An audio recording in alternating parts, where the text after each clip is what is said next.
Hello. Hey. So my name's Taylor. Hey Hi, guys. Taylor. And I got some slam poetry for you guys. Um, Here we go. There's some dramatic pauses, so I'm probably not done when you think I am. Okay? So just kind of rid everybody of the awkward. All right, here we go. An open letter to the church that hurt me. Yes. I survived the walk to my car from your office, but I bled the whole way. In your defense, you did pray for me to have safe travels, but maybe you didn't realize I was already wrecked before walking out of your double doors. And if I had the courage to pull back into your parking lot, the trail I had left behind would be so evident. Your congregation wouldn't have to study the bruises on my chin to know that I had been beaten into submission.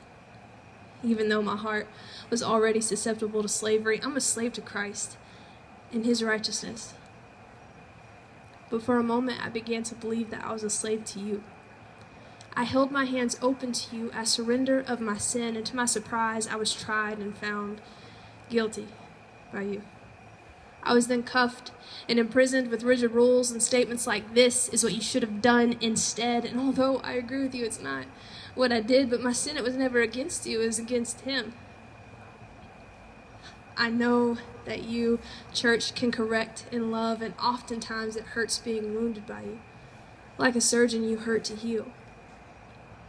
But can you tell me why my scars were infected with the weight of my past sin? Why couldn't I shake the guilt or the shame? Why did I feel so condemned?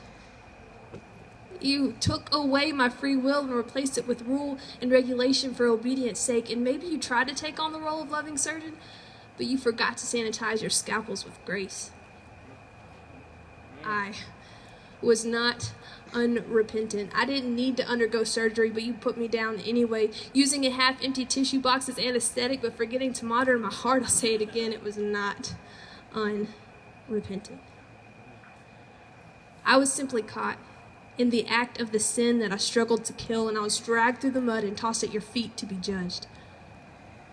Do you blame me for expecting a line to be drawn in the sand, or at least my side of the story to be heard so you can understand where I was coming from? But instead, I was left open by stones disguised as scalpels, and I bled. But you tied me and all my loose ends together with a prayer as if it could stop the bleeding. You said you wanted me to move forward to all that God has for me, but how was it even supposed to start? When you said that my efforts at righteous living weren't good enough even despite my repentant heart. When has the problem become more important than the person? When has the sin overtaken or become more important than the sinner? When will you realize that you stoned me? You cut me. You hurt me. My hurt turned into bitterness, and my bitterness into rage, and I hated you for not extending the same grace upon grace that's preached in your pulpit on Sundays. In my hands that were once open to you in surrender, closed in defense, and my hurt disguised as anger, clenched up tight like a fist, and I pulled back the grace I wasn't given, and I stoned you. I stoned you.